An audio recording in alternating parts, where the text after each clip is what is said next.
Magandang araw, Science Explorers, Science Ambassadors, at sa lahat ng learners.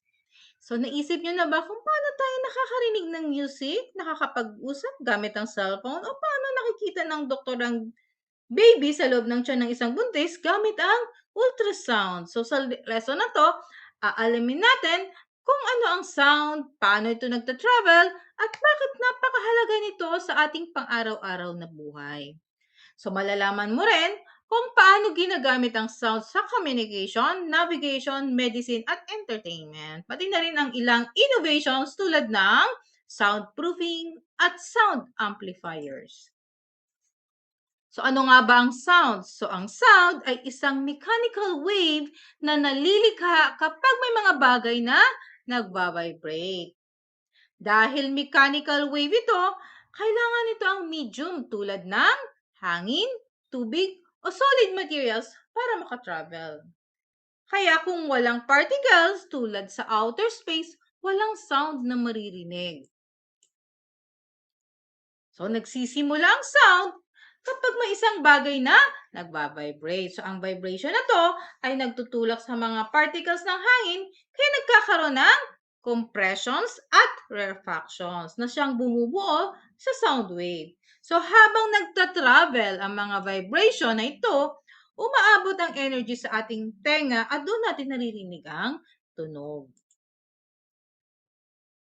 Ang sound ay isang longitudinal wave. So, ang ibig sabihin, ang mga particles ay gumagalaw ng parallel sa direksyon ng wave.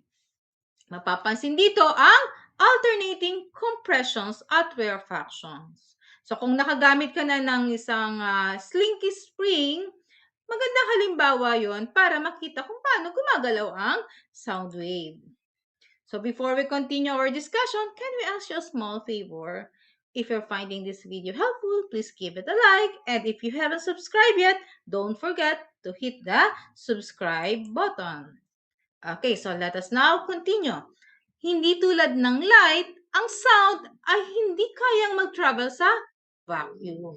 Kailangan nito ang medium kagaya ng hangin, tubig o solid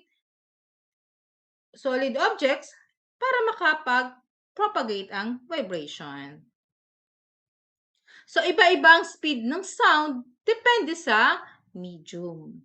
Sa hangin, umaabot ito ng humigit kumulang 343 meter per second. Pero, mas mabilis ito sa tubig at lalong-lalo na sa steel.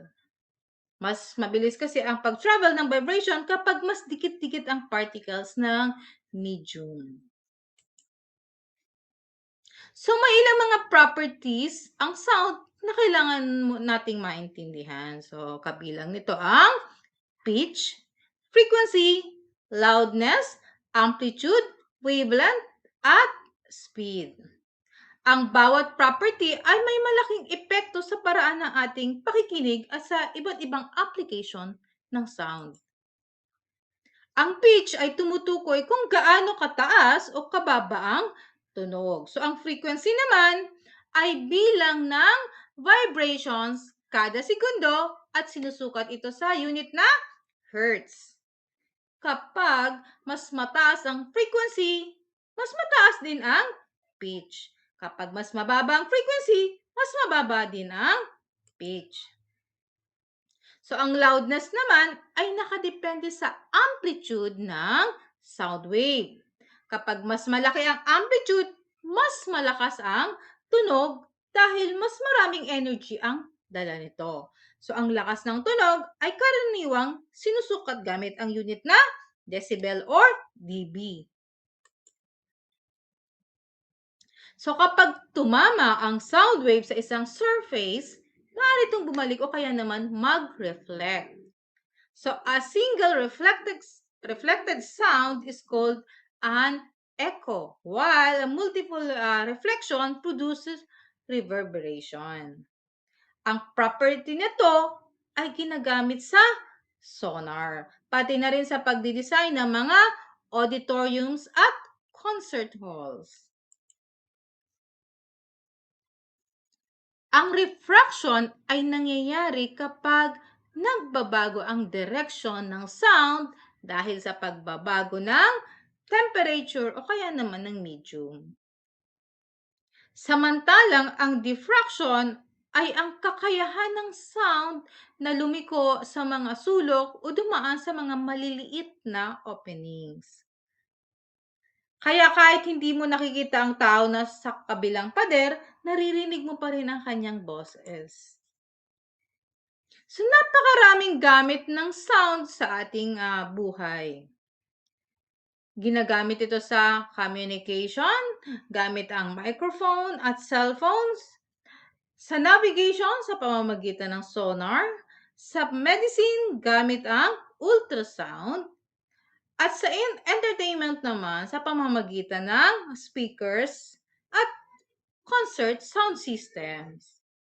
So, halos araw-araw ay gumagamit tayo ng teknolohiyang nakabatay sa sound. Ang soundproofing ay isang technology na ginagamit para mabawasan o mapigilan ang unwanted noise. Ginagamitan ito ng mga materials tulad ng acoustic foam at insulation panels na sumisipsip o humaharang sa sound waves. Kaya tahimik ang mga recording studios, libraries, at maraming hospital rooms.